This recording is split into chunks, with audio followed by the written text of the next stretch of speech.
ज्या पद्धतीनं जे अशक्य आहे ते नेहमी राजकारणात शक्य झालेलं आहे। येणाऱ्या 15 दिवसामध्ये सुमित्रा वहिनी आणि सन्माननीय शरदचंद्र पवार साहेब हे दोन्ही पक्ष एकत्र येतील।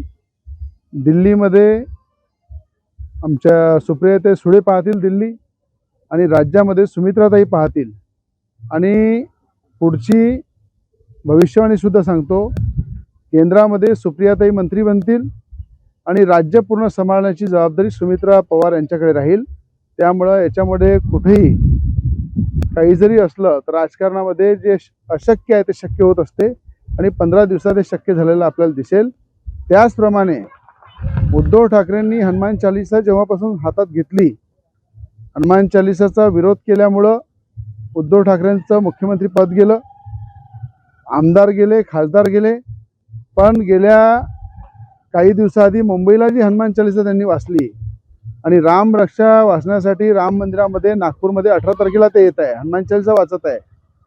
त्यांना माझं एकच सांगणं आहे की रेशम बागमध्ये